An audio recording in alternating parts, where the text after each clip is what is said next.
수강생 여러분 안녕하세요. 철도를 통해 본 동아시아 근대사 강좌를 맡은 임채성입니다. 이번 강의에서는 식민지기 조선 국유철도가 어떠한 경위로 부설되었으며 운영 방식에서 보여진 기술적 특징을 일본 국유철도와의 비교를 통하여 살펴보고자 합니다. 19세기 말부터 20세기 전반에 걸쳐 한국은 주로 외적 요인에 의한 근대화를 경험하였습니다. 그 충격은 사회 경제 전반에 이른 것으로 그 이전과는 다른 가치와 규범을 가져와 그 유산이 바람직하든 그렇지 않든 간에 현재 우리들의 생활에도 큰 영향을 미치고 있습니다. 경제 부분에 한해서 보면 사유재산의 보장, 토지 측량과 지적 확정, 근대 기업 제도와 상법의 확립, 통화 및 은행 제도의 정비, 도량형의 통일, 교통통신 인프라스트럭처의 구축 등이 거론되어 왔습니다. 근대 경제 시스템이 도입되었다는 점은 인정할 수밖에 없지만 그 자체가 한국인을 위해서였다고 단정할 수 없는 것도 사실입니다. 즉, 주지하는 바와 같이 한국의 경우 일본 제국의 식민지화 과정과 근대화 과정이 오버랩 되었습니다.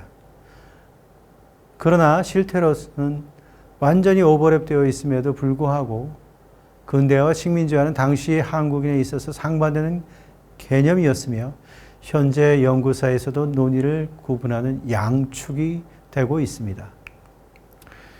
이데올로기로서의 민족주의를 탈피하여 식민지계에 행해진 한국 경제의 성장을 제시한 것이 김낭여입니다. 근대화의 응축으로 표현될 수 있던 것이 1인당 GDP의 추계로 이에 입각해서 근대적 경제 성장이 주장되었습니다. 이에 대하여 허수열은 식민지기 근대 경제 시스템의 도입과 이로 인한 성장이 과연 누구를 위한 것이냐라는 문제에 관해서 의문을 가지고 이를 전착하였습니다. 식민지화의 시점에서 일관해서 얻어진 결론이 개발 없는 개발, 즉 한국인을 위한 개발이 아닌 일본인을 위한 개발입니다. 식민지 근대화 논쟁이라고 불리는 양축의 입장 전개를 통하여 지금까지 스타일과 개발의 논쟁은 이데올로기 내지 선언적인 결론으로부터 도출된 입장 간의 논쟁이 아닌 연간 성장률과 생활 수준의 변화라는 객관적 지표를 가지고 고민하는 단계에 접어들었습니다. 그렇지만 모든 문제가 해결된 것은 아니며 원자료인 조선총독부 통계연보에 대한 신빙성이 여전히 문제가 되고 있습니다. 그러나 경제성장 자체가 있었다는 것은 사실이기 때문에 식민지 근대화 논쟁은 그리 간단하게 결론을 낼 수 없을 것입니다.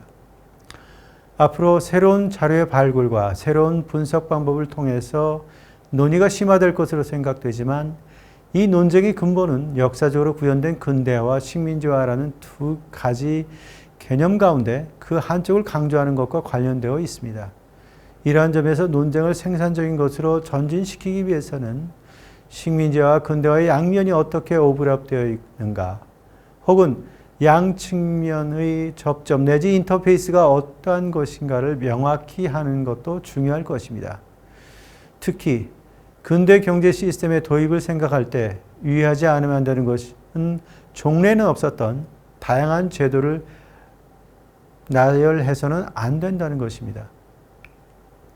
왜냐하면 병렬적 지식의 나열은 결국 이들 제도의 중심이 된 조선총독부의 경제정책 혹은 총독부의 경제정책이 근대화 제도의 정착을 추진하는 원동력이었다는 것을 소개하여 이를 무조건적으로 비판하거나 긍정할 수 있기 때문입니다. 바람직한 것은 어떤 근대 경제 시스템의 도입이 가져온 기존 사회에 대한 충격이나 이것이 한국인에게 의미하는 바가 무엇인가를 고찰하는 것이 아닐까 합니다. 더 나아가 이러한 근대 경제 시스템이 해방 후에 정상적으로 작동하여 새로운 국민경제 건설에 기여할 수 있을 정도였는지를 고찰하는 것도 빠뜨릴 수 없습니다. 이상의 문제의식에 입각하여 철도 인프라를 중심으로 근대 경제 시스템의 도입을 가지고 있는 의미를 검토하고자 합니다. 철도는 증기기관에 있는 수송의 대량화 신속화를 실현하고 국제적인 경제 활동을 전국으로, 경우에 따라서는 국경을 넘어 해외로 확대시키는 기반이 되었습니다. 개인에 있어서도 철도 네트워크에 따라 생활이 넓어지면 물론 열차 운행의 다이어그램에 의해 개인의 행동과 사고도 영향을 받게 되었습니다. 이러한 근대성의 이면에 타국을 침략해서 식민지화하고 본국과의 경제 통합을 추진하는 속성을 철도는 동시에 갖고 있습니다. 이것이 식민지민의 생활 방식에도 투영되어 민족 차별과 더불어 타자로서의 철도가 위치하게 된 요인이 되는 것입니다. 요컨대 한국에서는 철도 건설이 식민지화의 레버리지였습니다. 이와 같이 철도는 문명의 이기라고 회자되면서도 동시에 제국주의의 앞잡이 혹은 식민지화의 물질적 기반이라고 지적되어 왔습니다. 힘차게 달리고 있는 모습 그 자체가 식민지의 문필가를 비롯해 많은 식민지민에게 있어 근대화를 상징하는 것이었다는 점은 부인할 수 없습니다. 또한 철도 시스템의 유지, 운영이라는 관점에서 한국인이 어떠한 수준에 도달하였는가를 확인해 보고자 합니다. 물론 숙련도의 축적이 등이 문제가 된다고 생각하지만 하나의 직장에 장기 채용되게 되면 자연히 많은 것을 몸에 익히고 나아가 보존 작업에서 참가할 그러한 가능성도 높습니다. 그러나 보다 중요한 것은 장기 채용이 어느 정도 가능했으며 해방 시점에 이러한 습득이 어느 정도 기능했는가라는 문제입니다. 이러한 점에서 본 강의는 근대 경제 시스템의 일환으로 도입된 철도 인프라스트럭처에서의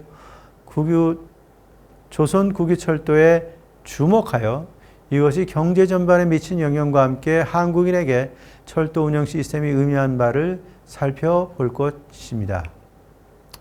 이에 객관성을 기하고자 자본 스톡, 실질 생산액, 비용 구조, 부가가치율 및 이윤율, 생산성, 자본 집약도 등을 가지고 일본 국유철도와 비교함으로써 식민지 철도의 운영의 그 특징을 고찰합니다.